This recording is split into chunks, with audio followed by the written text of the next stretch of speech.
नमस्कार, मेरा नाम डॉक्टर हेमंत शर्मा है। मैं कंसल्टेंट पल्मोनोलॉजिस्ट हूँ। आज हम जिस टॉपिक के बारे में बात करेंगे वह है क्रॉनिक कफ, यानी कि क्रॉनिक कफ क्या होता है। जब आपको खांसी 2 से 3 हफ्ते तक लगातार रहे और खांसी के साथ आपको अन्य सिम्टम्स भी हों, जैसे कि बुखार आना, खांसी में बलगम में खून आना, बलगम का कलर पीला, हरा या फिर बलगम के साथ छाती में दर्द हो, तो यह एक चिंता का बात है।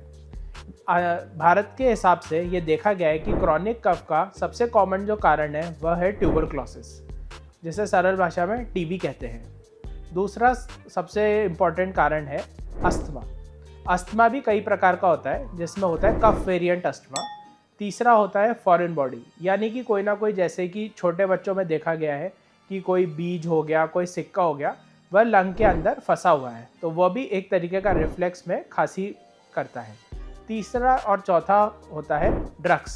फॉर एग्जांपल, कई बीपी की दवाइयाँ होती है जिनसे पेशेंट को क्रॉनिक कफ रहता है, और इसके अलावा अन्य कारण है स्मोकिंग। उसके अलावा जैसे कि बहुत ज़्यादा एसिड रिफ्लक्स जिन पेशेंटों को बहुत ज़्यादा रहता है, उनको रात के टाइम पे खांसी बहुत ज़्यादा रहती है, और वो खांसी कई बार ओवर द काउंटर, यानी कि जो कफ सिरप बाज़ार में मिलती है उनसे भी ठीक नहीं होती है।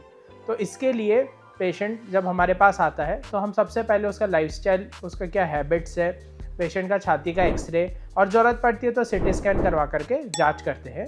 धन्यवाद।